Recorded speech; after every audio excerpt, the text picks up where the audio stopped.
अध्यक्ष महोदय वितरित केल्याप्रमाणे. अध्यक्ष महोदय, लक्षवेधीचा उद्देश हाच होता की अमरावती यवतमाळ जिल्ह्याबरोबरच कामगार विभागामध्ये जे काही नोंदणी कामगार आहेत यांना गृहोपयोगीचे काही साहित्य वाटप केलं गेलं. तर अध्यक्ष महोदय, खरं म्हणजे हा विषय महत्त्वाचा असा आहे. माझा विषय आणि प्रश्न असा की केंद्र शासनाच्या आणि माननीय सर्वोच्च न्यायालयाच्या निर्देशाप्रमाणे असे संच वाटप करण्याचे अधिकार कामगार विकास मंडळाला आहे काय? आधी याचे उत्तर माननीय मंत्री महोदयांनी दिले, तर मग पुढच्या प्रश्नाला मला बोलण्याची संधी आपण द्यावी, कारण मी ती सगळे घेऊन आलो आहे. जर हे अधिकार या निर्देशाप्रमाणे कामगार विभागाला असतील तर होय म्हणा, मग मी पुढचा प्रश्न विचारतो. माननीय अध्यक्ष महोदय, इमारत व इतर बांधकाम या या मंडळामार्फत ही कारवाई मागील अनेक वर्षापासून सुरू आहे.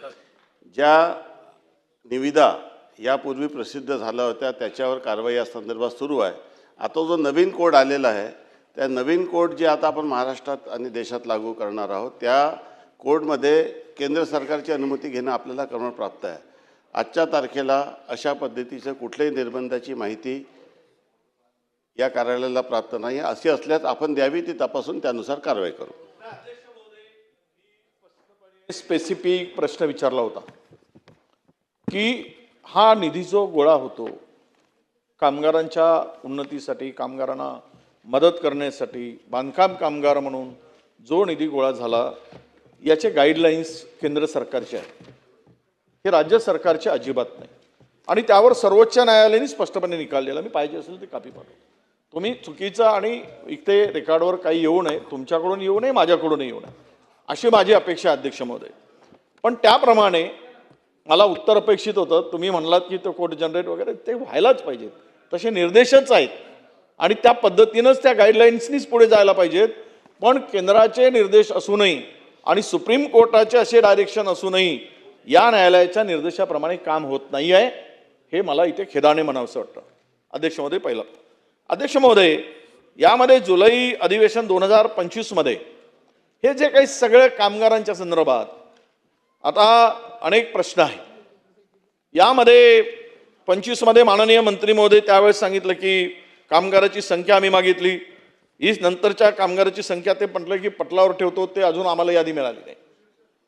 म्हणजे कामगारांची संख्या एकूण किती आहे, यांना किती लाभ मिळतो आहे आणि यावर किती खर्च झाला आहे वगैरे सगळी आम्ही माहिती सभागृहाच्या पटलावर ठेवण्यात येईल असं आम्ही म्हटलं होतं. पण अजून ते खरोखर लाभार्थी आहेत की नाही, कामगार आहेत की नाही, आणि या संपूर्ण योजना ज्या सुरू आहेत त्याचा किती फायदा त्या कामगारांना होतो आहे, त्याचा दर्जा काय आहे, त्याची व्यवस्था काय आहे, त्याचं पुरेशी यंत्रणा आहे का, पुरेसे गोडाऊन आहेत का, त्या ठिकाणी ते वाटप करताना त्या व्यवस्था आहेत का, हे काहीच तिथे नाही, कुठेच नाही.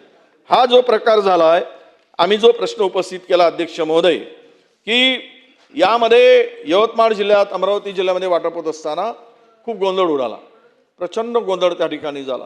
अहो, तिथे पाण्याची व्यवस्था नाही, उन्हात लोक उभे होती, रिग लागली होती, का ते बंद करावं लागलं, त्या संचाचा आम्ही दर्जावर जाणार नाही. पण हे सर्व प्रश्न उपस्थित असताना अध्यक्ष महोदय या जिल्ह्यामध्ये 50,000 कामगारांना एका यवतमाळ जिल्ह्यामध्ये हे साहित्य वितरण करायचे होते. त्यासाठी फक्त त्यामध्ये पुसद आणि दारवा या 2 तालुक्यात फार प्रचंड गोंधळ उडाला.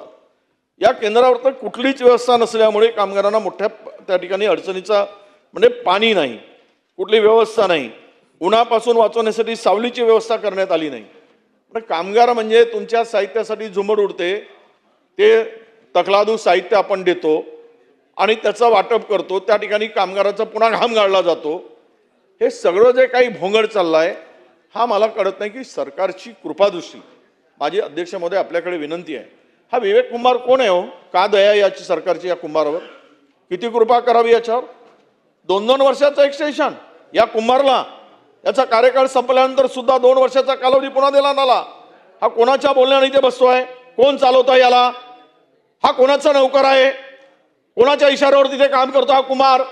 आणि 2-2 वर्ष मुदत संपल्यानंतर एक्सटेन्शन, हा सगळा भोंगळ कारभार करायसाठी, भ्रष्टाचार करायसाठी, त्याला मदत करायसाठी. आणि या संपूर्ण या कुंभारच्या मालमत्तेची चौकशी करा. जर तुमच्यामध्ये सरकार म्हणून आम्हाला मंत्री म्हणून आपण विनंती आहे, आम्हाला आमची मागणी आहे, लाचलुचपत करून याची चौकशी करा. प्रचंड गबाळ याची सर्व माहिती मी घेतली आहे. कुठे याची प्रामाणिक या किती कमवले आहे या 4 वर्षाच्या 5 वर्षाच्या कालावधीमध्ये. लुटून खाला या कामगार विभागाला यांनी, उद्ध्वस्त केलाय. प्रचंड कमिशनखोरी करतो, ठेकेदाराच्या मर्जीनं काम करतो. हा याच्यावर कारवाई का होत नाही, याला का तिथे ठेवल्या गेला, माझी विनंती आहे आणि मागणी सुद्धा अध्यक्ष महोदय आपल्या मार्फतीनं. हा कुंभार तिथे बसून आहे, याच्यामुळे त्या व्यवस्था सर्व कोलमडल्या आहे. यामुळं याच्यावर या सर्व माहिती आम्ही देतो, त्याच्या मालमत्ती याची चौकशी आपण करायची तयारी दर्शवणार का, हा माझा अध्यक्ष महोदय पहिला प्रश्न आहे. आणि त्याबरोबर हे जे काही साहित्य वाटप केले जातात आणि यामधून जे प्रश्न उद्भव या ठिकाणी अध्यक्ष महोदय होतात, अमरावतीमध्ये असेल किंवा नागपूरमध्ये असेल, या सगळ्या तालुक्याच्या ठिकाणी जे गृहोपयोगी संच, सुरक्षा संच आणि हे आवश्यक असलेले संच त्या ठिकाणी जे घेऊन जातो, तर ती संपूर्ण वाटप करत असताना 3000 कामगारांना किट वाटपासाठी ऑनलाईन अपॉइंटमेंट देण्यात आली होती त्या ठिकाणी. आता 3000 जर तुम्ही ऑनलाईन अपॉइंटमेंट दिली आणि तुमच्याकडे जर 50,000 कामगारांची नोंद आहे, हे 3000 साहित्यासाठी दिल्यानंतर बाकीचे लोक येणार. तुम्ही घरपोच द्या, मग बोलवता कशाला? घरपोच देऊन टेकलं पाहिजे. तिथे व्यवस्था करू शकाल नसाल तर प्रत्येक तालुक्याच्या ठिकाणी एक गोडाऊन असावं, त्या गोडाऊनमध्ये ते साठा पुरेसा असावा, जेवढी नोंदणी कामगार आहेत तेवढेच तिथे किट असावेत, असे सर्व निर्देश आहेत अध्यक्ष महोदय. तरी पण त्या ठिकाणी होत नाही. म्हणून माझी या निमित्तानं, हा तर फार मोठा गैरप्रकार आहे, फार गोंधळ आहे या कामगारांचा या सगळ्या वाटपामध्ये. आता ह्यामध्ये बोलायला गेलो तर काही चौकशी होणार नाही, कारण मला माहीत आहे का चौकशी होत नाही, का होऊ शकत नाही, हे तुम्हालाही माहीत आहे मंत्री महोदय आणि मलाही माहीत आहे. त्यामुळं तुमचे उत्तर समाधानकारक मिळतील याची अपेक्षा मी ठेवलीच नाही आणि ठेवू शकत नाही, कारण मला माहिती आहे म्हणून. पण माझा प्रश्न आता किमान हा प्रश्न उपस्थित झाला, लक्षवेधी लावली म्हणून, तिथे झालेल्या कामगारांची जी अवहेलना झाली, काय त्या कामगारांची दुरावस्था झाली, तिथे त्यांना जो त्रास झाला, म्हणून माझी विनंती अशी अध्यक्ष महोदय की एक तर पुढील वाटप आपण महाराष्ट्रामध्ये एकूण बांधकाम कामगारांची नोंद किती, जिल्हानिहाय ही माहिती किती दिवसात आपण आम्हाला उपलब्ध करून देणार, या नोंदणी झालेल्या कामगारांपैकी किती कामगारांना आतापर्यंत साहित्याचं वाटप झालं, माझा दुसरा प्रश्न. तिसरा प्रश्न, हे वाटप करत असताना या तीनही साहित्यासाठी इस्त्रीपासून आपण जे काही दिलं या वाटपामध्ये एकूण किती रुपये खर्च झाला, हा तिसरा प्रश्न. आणि चौथा प्रश्न महत्त्वाचा की हे वाटप करत असताना त्या ठिकाणी असुविधा ज्या काही निर्माण केल्या झाल्यात त्यासाठी जबाबदार कोण, चौथा प्रश्न. पाचवा प्रश्न एकत्र उत्तर द्यावं म्हणून हा कुंभार नावाच्या माणसाला मुदत संपून पुन्हा किती कालावधीसाठी तुम्ही त्याला तिथे ठेवणार आणि त्याच्या संपूर्ण झालेल्या कारभाराची चौकशी करणार का.